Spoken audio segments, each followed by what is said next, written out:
Do you envision we have some sort of receptors, or I guess we don't really know. That's just something we have to look at all these examples and try and figure out what might be going on there. While we seem to know that we can pick up an odor because the molecule of the odor fits with a receptor in the nose somewhere.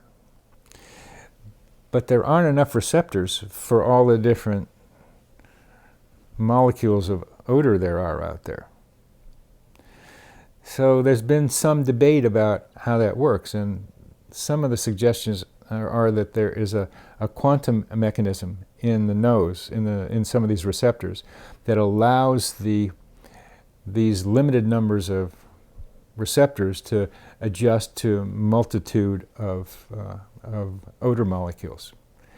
Which brings up the question of just, can we pick up information in other ways? We don't understand the senses very well, and the eyes are the most studied, and still there's more to be found in the eyes. But just if you think about the amazing ability of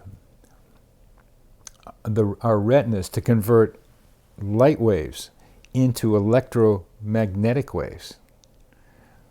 What? How does that work? Light waves, they are electromagnetic, to convert electromagnetic light waves into neurochemical electrical waves, or conductions along the retinal nerve. How do you get electromagnetic light to make a nerve cell fire? How does that? This is very lightweight, and nerve cell is kind of concrete. There's kind of a bridge between electromagnetic and the nerve being activated. How does that happen? Well, there is a chemical in the cells of the retina, rhodopsin its name, that has a right-handed and a left-handed conformation. The light wave comes in and changes the rhodopsin from one conformation to the other.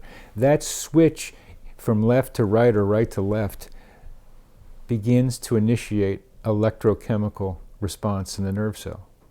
Just a little switch in a particular molecule, a bunch of them, starts a cascade of events that leads to an electrical event in the nerve cell that ends up being a picture in your mind.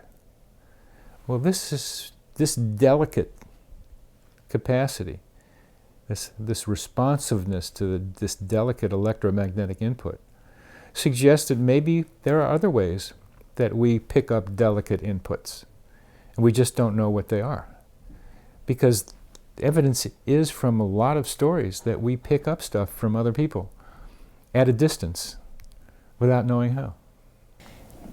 How do you become more aware of coincidences? Is it just talking about coincidences? Well, listening to me is one way to do it. I mean, one of the things that seems to happen is that people who talk with me see more coincidences. I've seen more coincidences lately.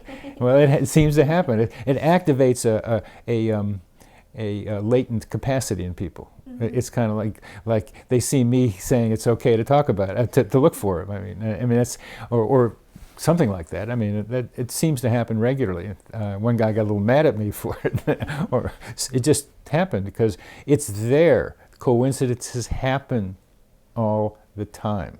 And from the probabilities perspective, they have to because we're out there running around in life. And there's an old Spanish proverb that says, the dog that trots about finds a bone. You keep moving, and you keep having intersections of life and yourself, and you'll have coincidences happen.